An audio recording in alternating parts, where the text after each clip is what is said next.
A rational explanation of mysticism. A story of how a curious antique shop find taught me how to understand mysticism rationally. I'm not usually an antique kind of guy. Even if I wanted to be, I wouldn't have the money for antiques shops. I wouldn't have the patience for hunting bargains at car boot sales either. But on infrequent occasions, during a lazy Sunday afternoon perhaps, the charm of browsing through the memories of my ancestors calls out to me. Generally, I like old books. This is partly because I like to read, partly because I like the way they look on my shelves at home, and partly because you can often get them pretty cheap. A cardinal and a saint. On one such visit, I purchased an ex-library book called The Living Flame of Love by St. John of the Cross for £1, if I remember correctly. Technically, I don't think it counts as an antique, but a book reprinted in 1934, translating the work of a 16th century Catholic monk, certainly seemed to exude the kind of old-world charm that I was looking for. And it smelled nice. I'm not a Catholic, by the way, or even a Christian of some other sort. I've always had a fascination for the more esoteric corners of spirituality, which this book appealed to. But I've never belonged to a religion. St. John himself was a very famous Christian mystic from Spain. He is known primarily for his writing, which includes poetry, commentaries on the transcendental development of the soul, and descriptions of his own mystical union with God.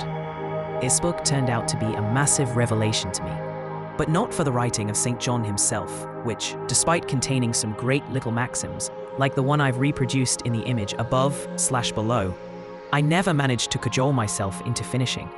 The real revelation was a fascinating, scholarly, and remarkably insightful introduction, written by an aptly named Cardinal Wiseman. What is mysticism? The exact definition of mysticism can be a bit difficult to pin down. It seems to mean different things to different people and at different times. According to Wikipedia, mysticism may refer to any kind of ecstasy or altered state of consciousness which is given a religious or spiritual meaning. Arguably, this could include things like Eastern concepts of enlightenment or spiritual awakening, as well as experiences of union with God, and so forth. It may also refer to the attainment of insight in ultimate or hidden truths. The article continues. I would add that in the ordinary understanding of mysticism, this insight into the spiritual nature of reality, or truths ordinarily hidden from sight, comes as a revelation. It is not normally conceived as a logical deduction, and it comes as if transmitted directly from the spiritual into the mind of the mystic. Both of these definitions portray mysticism as anything but rational. In many ways, it is the opposite of rational.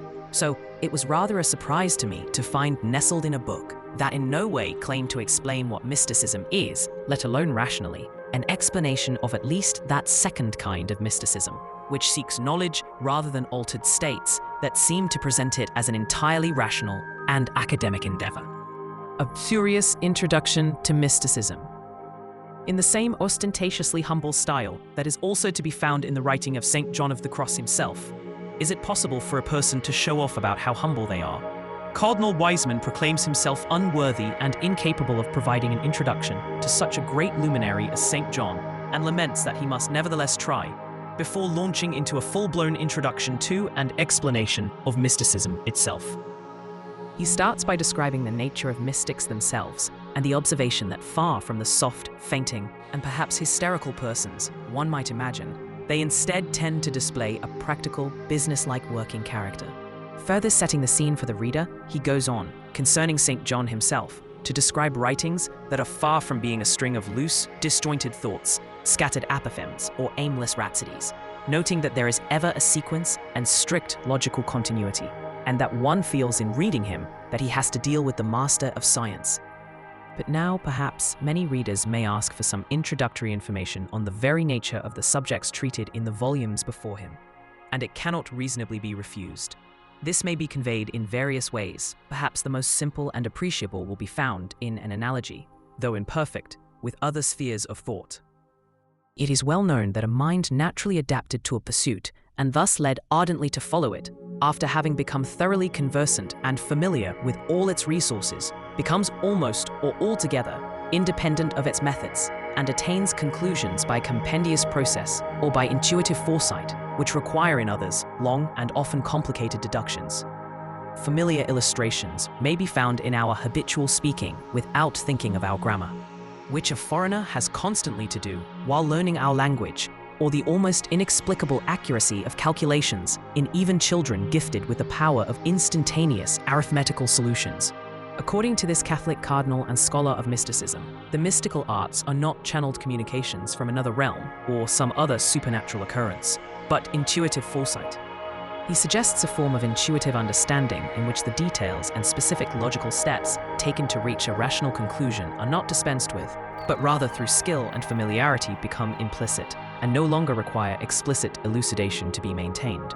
This, then, allows one to jump straight to a conclusion in much the way some people, skilled in mental arithmetic, can jump straight to the answer, seemingly instantly and without taking the logical steps a less experienced person would need to explicitly run through in their head, but yet still land at the correct answer.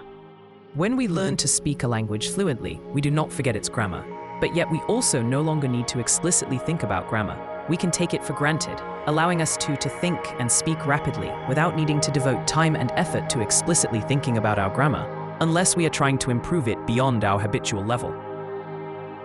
And so, where with previous natural dispositions and persevering cultivation, perfection in any intellectual pursuit is attained or approached, the faculty exercising in it becomes, in a manner, passive, dispenses with intermediate processes, and receives their ultimate conclusions stamped upon it.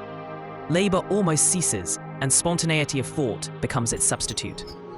In the same way that a mathematician performs mental arithmetic, this intuitive foresight allows a person who has contemplated a topic, such as the nature of God or some other spiritual notion, to experience flashes of insight and understanding that do not come from outside that person, but rather represent logical conclusions reached instantly and without the need to explicitly retraverse each individual step which has been trodden before.